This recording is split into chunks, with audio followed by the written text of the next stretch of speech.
74126.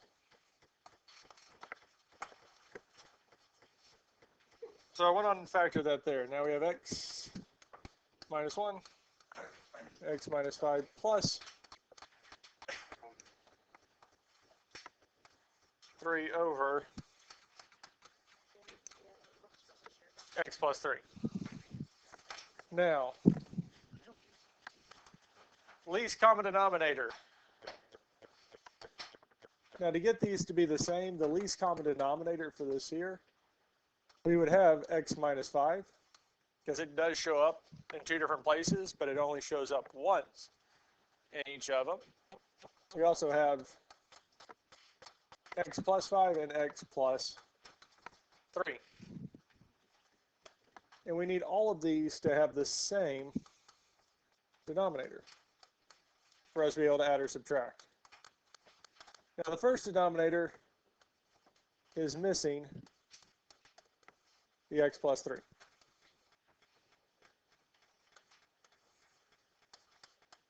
Now our second denominator has the x minus 5, but it's missing the x plus 5 and x plus 3.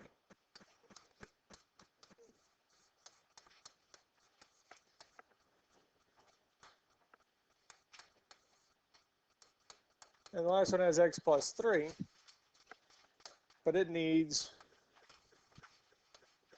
x plus 5 and x minus 5.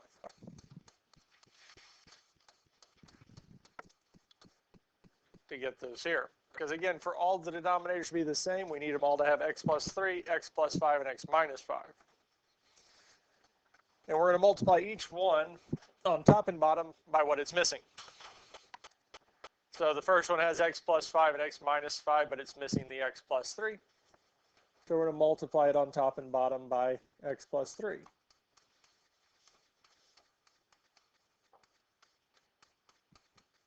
So it would make the denominators be the same, because our middle one has the x plus 3, x minus 5, and x plus 5.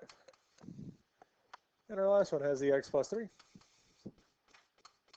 x minus 5, and x plus 5. Now we will have to multiply the x plus 3 and x plus 3 together so that we can add and subtract our numerators. Our middle one's going to be x minus 1 times x plus 5 times x plus 3.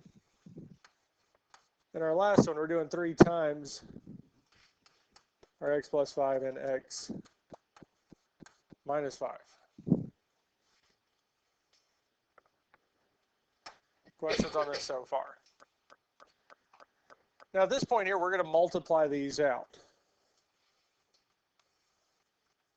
and then simplify. And the denominators are still x plus 3, x minus 5, x plus 5.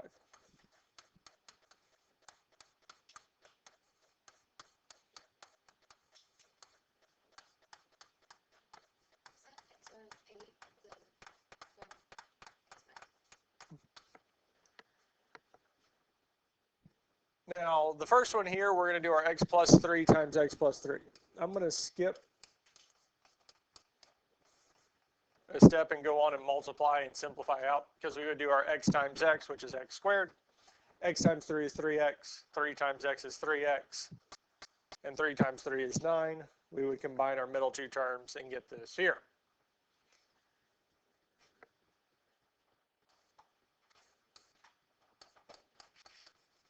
And again, I'm going to do the same thing here and get x squared plus 4x minus 5. Because again, we're doing our x minus 1 times x plus 5. We do the whole distributive property out to get this here.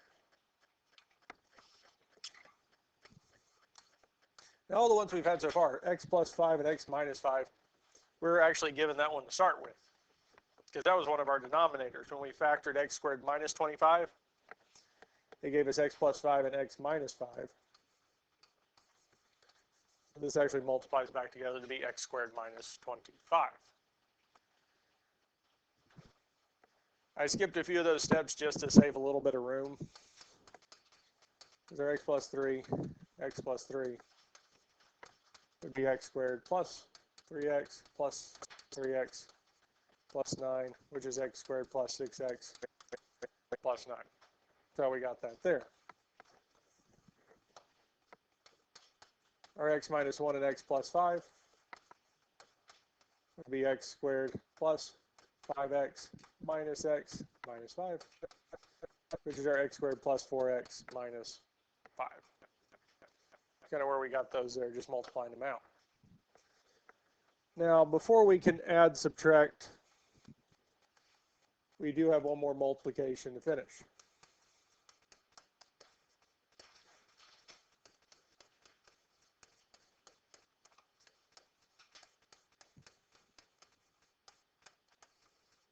Here, when we distribute out, we'd have x cubed plus 3x squared plus 4x squared plus 12x minus 5x plus 15, because we're just multiplying these two out all the way using our distributive property. And this would be over x plus 3 times x minus 5 times x plus 5. And our last one, we do have to multiply this out. 3 times x squared would be 3x squared. And 3 times our 25 would be 75.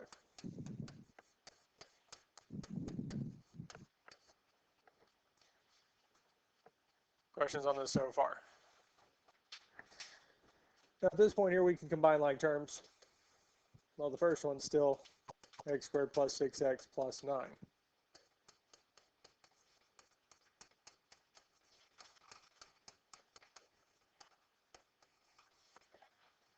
The middle one is the only one that has like terms. X cubed does not, but our 3x squared plus 4x squared is plus 7x squared. 12x minus 5x is going to be plus 7x plus 15.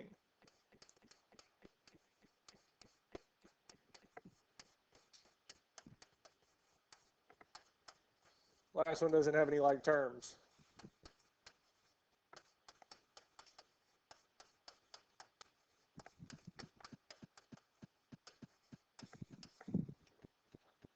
Now, since all three denominators are the same, we can add or subtract the numerators according to what the sign between them is. So x plus 3, x minus 5, x plus 5. So the first one would just be our x squared plus 6x plus 9. And we're subtracting from it our x cubed plus 7x squared plus 7x plus 15.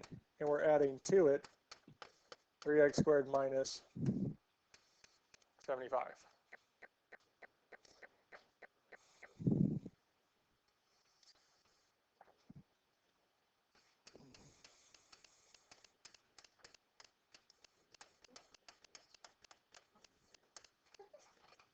Now the first set of parentheses, since there's no sign in front of it, stays the same. Our 3x squared minus 75, since the sign in front of it's plus, its signs doesn't change. The middle one, since we're subtracting it, the signs would change. Our x cubed would go from positive to negative. Our 7x squared would go from positive to negative. Our 7x would go from positive to negative. Yep, making sure. It would be positive 15. No. That should have been negative. Yeah. So we need to fix that. That should be negative 15. And it will become positive 15 because our negative 5 should have distributed through.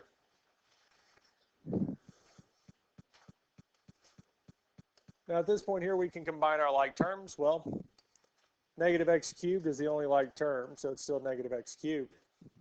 So it's taken care of. X squared, negative 7x, and 3x squared are all like terms. Well, 1 minus 7 is negative 6. Negative 6 plus 3 would be negative 3x squared. Now our x terms. Well, we have 6x minus 7x. Well, 6x minus 7x is negative x. Now we have 9, 15, and 75. Well, 15 minus 75 would be 60, plus 9 would be plus 69.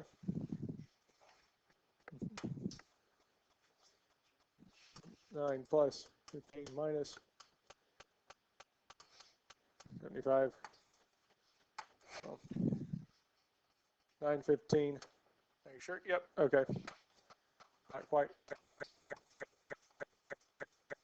Negative 51. Because it was minus, not plus. That makes sense. And the denominator is x plus 3, x minus 5, x plus 5. And the numerator does not factor. So that's the final answer.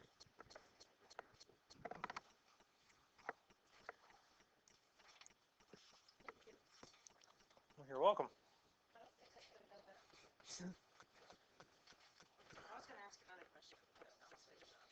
Okay. Because we can work through the note sheets, and if there is still time at the end, we can go back over any other questions.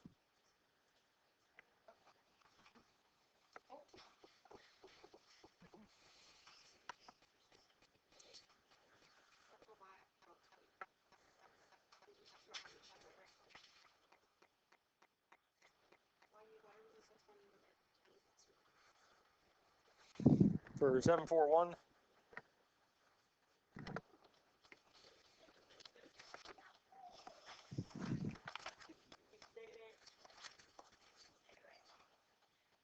So 741 was 4 through 8, 12 through 14, 20 through 23, and 26.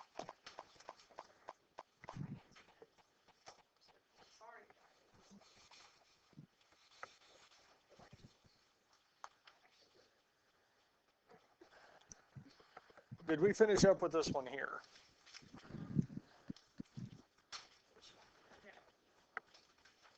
I'm trying to remember which one we stopped with yesterday.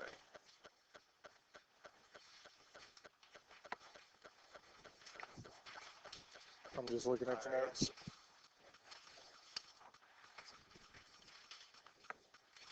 That one.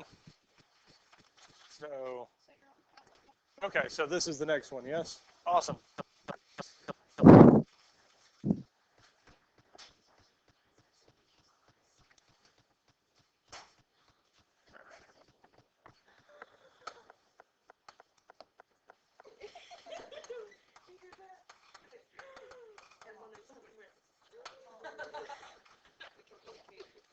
All right, guys, let's look at this one here.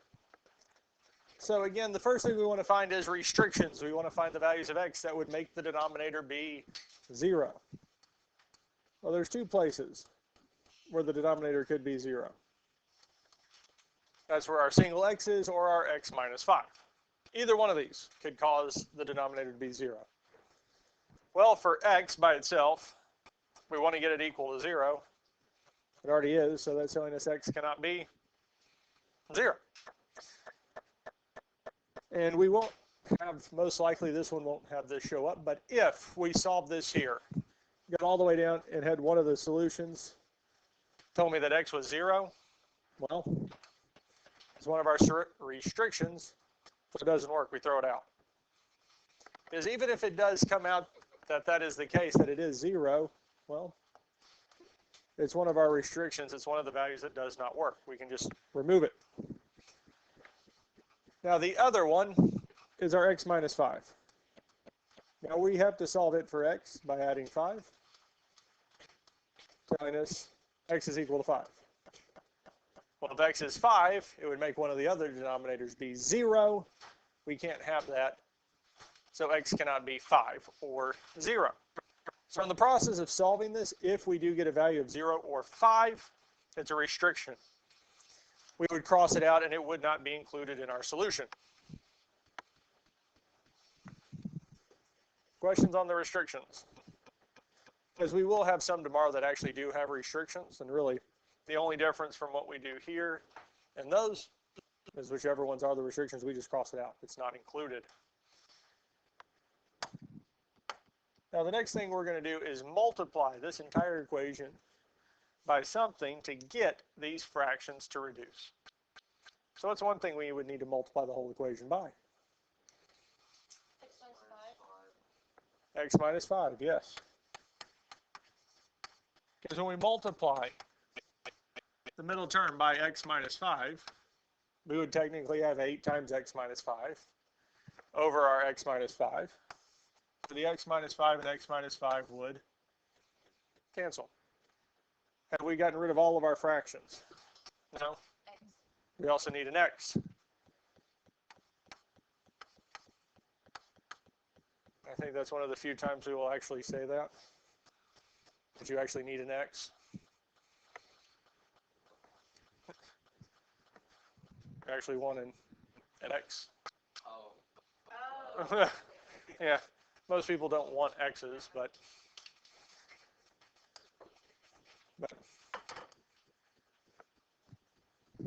little math humor. It's funny.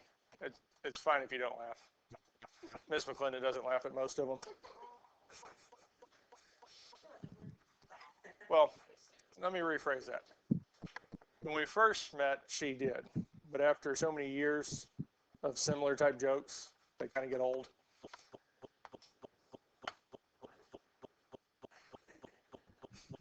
Any other questions on this here? Now, we can do the multiplication, or 1 times x minus 5. We can write it out as 1 times x times our x minus 5. But realistically, we don't need the times 1.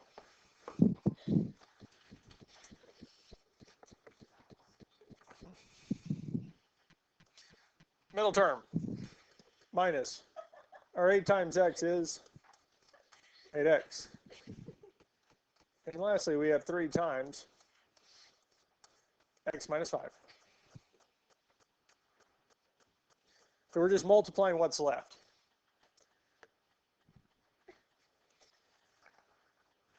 Now at this point here, we need to distribute. So we're going to distribute the x between the x and negative 5. And x times x gives us x squared. X times negative 5 is negative 5x. Minus 8x is equal to. Here we can distribute the 3. 3 times x is 3x. And 3 times negative 5 would be negative 15. Now most all the problems we did yesterday, I think all of them, we didn't have an x squared term. But because we have this x squared term, it means we're going to have a quadratic. And since we have a quadratic, we have to get this equation equal to 0. We have to get it equal to 0. So what's the first thing we can do in getting this equal to 0? Well, yes. Thank you. I got ahead of myself. Because it would be helpful to add or combine our like terms here. Because our negative x minus, not negative x, negative 5x minus 8x would be negative 13x. So we get x squared minus 13x is equal to 3x minus 15. So to get this equal to 0, we're either going to need to move the 3x and negative 15 over, or move the x squared and negative 13x.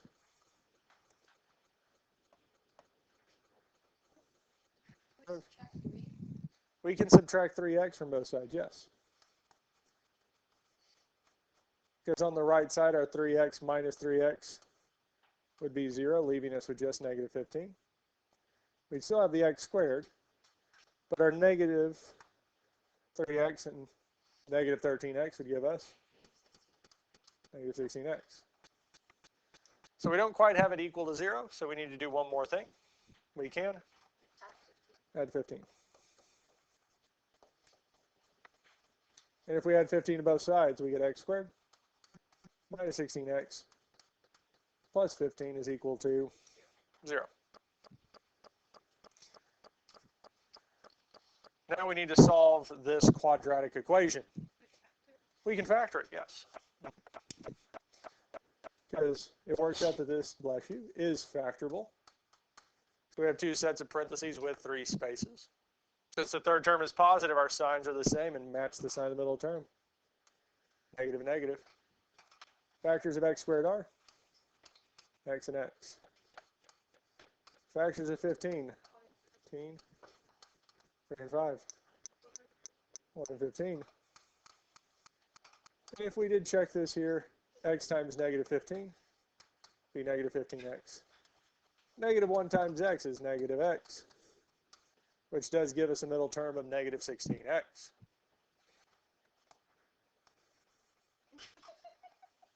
Questions on anything so far? Now, the reason we got here, and especially have it equal to 0, is because now we have two things being multiplied together that equal 0. Well, the only way we can multiply two things together and get 0 is if one of these two is indeed 0. Try writing this again. So we'd say that 1 minus, or x minus 1 is 0, or x minus 15 is 0.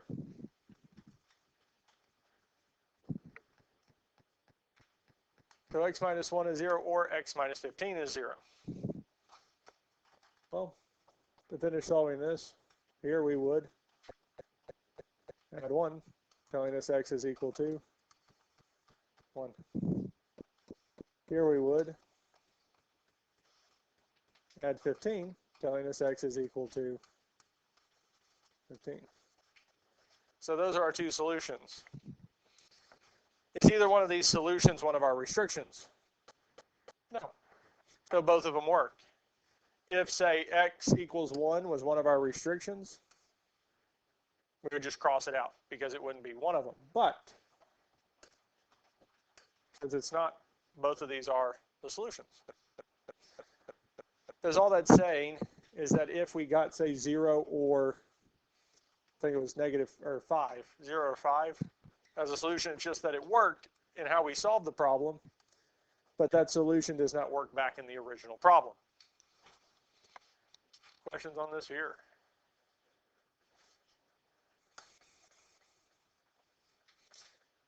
Let's look at the next one. So this here, our restrictions for this here.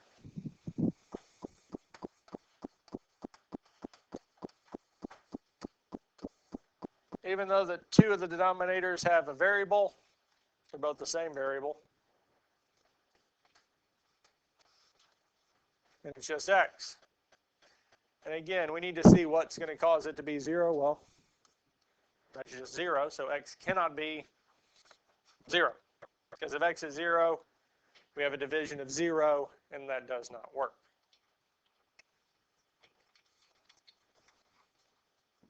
Questions on this so far? Now, what do we need to multiply everything by?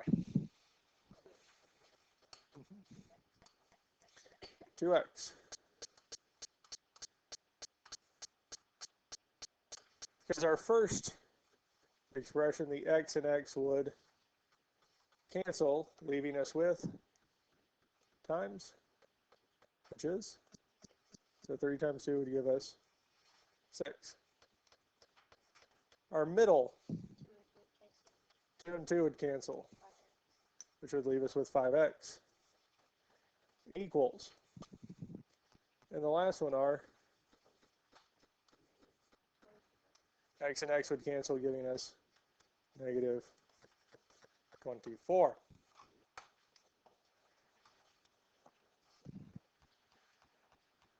Now we only needed x once because in each denominator, it only did it where it only appeared once. So we only need it once. Now, when we multiplied, we had only monomial single terms, so it was kind of easy to multiply. We wanted to multiply. Here, we actually have an equation with only one variable, and since the exponent's 1, well, just get x by itself. So what can we do? We can subtract 6 from both sides. Because our 6 minus 6 is 0, telling us 5x is equal to negative 30. What can we do next?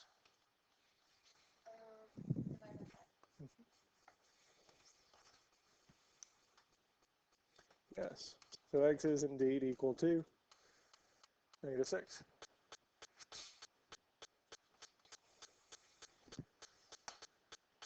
Let's go with this neon green.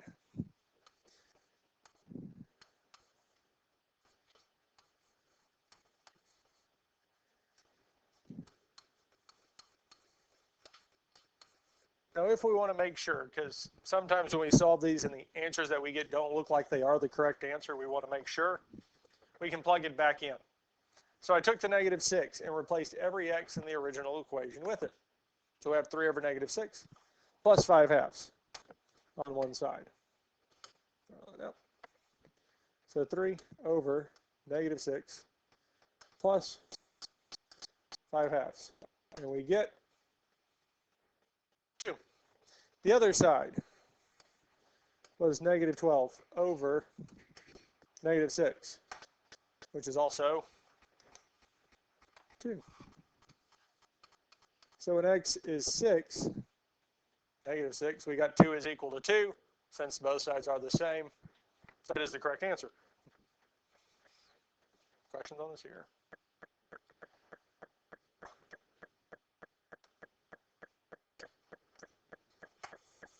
Last one we'll do today. Restrictions. Well, we need to look at the two places where the denominator could be 0. One of them is x,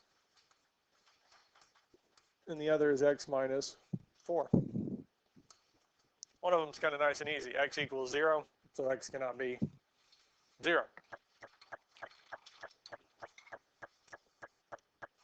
With our x minus 4, we would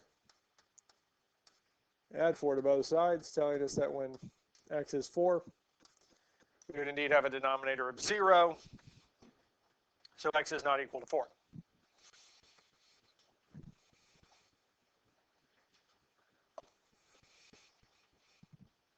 Questions on this here?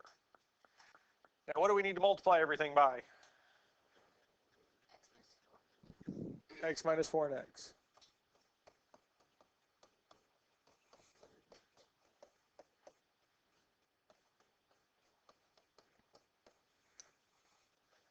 Because our middle term, the x minus 4 and x minus 4 would cancel. And our other term, the x and x. Now it is kind of nice that the first one is still 1. So we'd have 1 times x, which is just x. And that x is still being multiplied by x minus 4. Our middle term, 2, is just being multiplied with x, giving us 2x. And our 4 is being multiplied with x minus 4. Now at this point, we need to distribute. So the first part, we're going to distribute this x. X times x is x squared. And x times 4 is 4x. Negative 4x. We still have our negative 2x because it didn't have to multiply with anything. But we would also distribute the 4. 4 times x is 4x, and our 4 times negative 4 would be negative 16. Now at this point here, it would be helpful to combine like terms. X squared doesn't have any like terms, but our negative 4x and negative 2x give us negative 6x.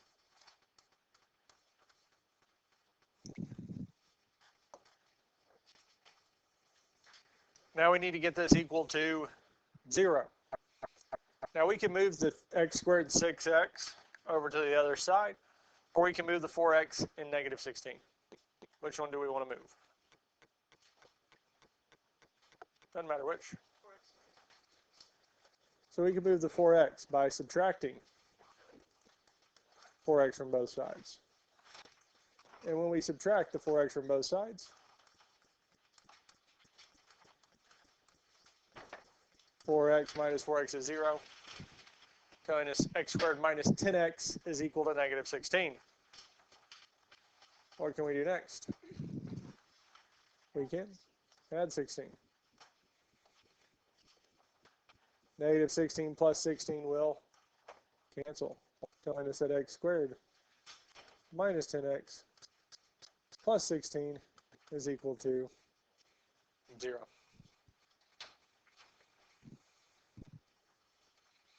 Now again, just like the previous one, we can factor it. We can also graph them. Yes.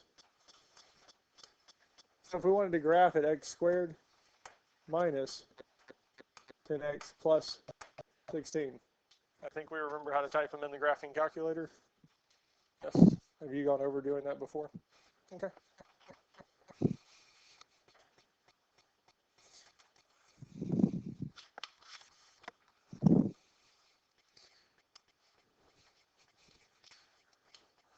Yes.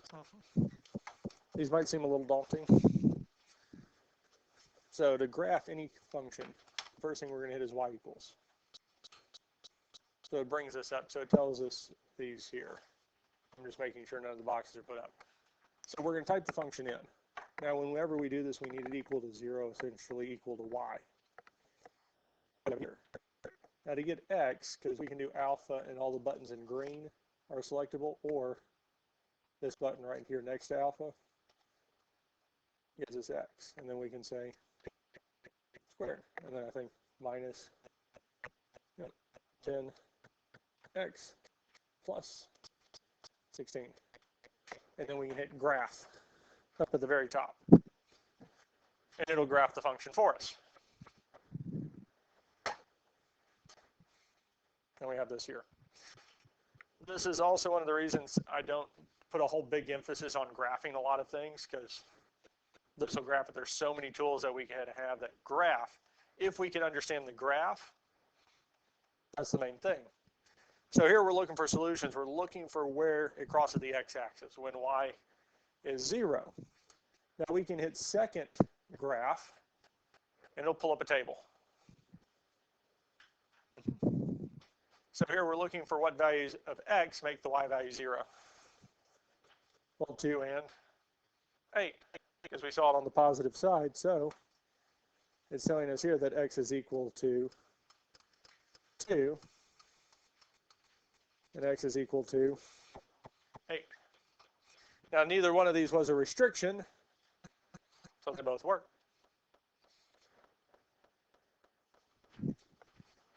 Questions on this here?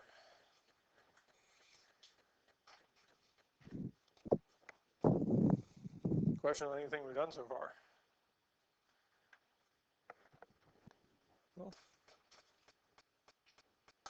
and that is it. I'm going to give you the rest of the time to work on the assignment.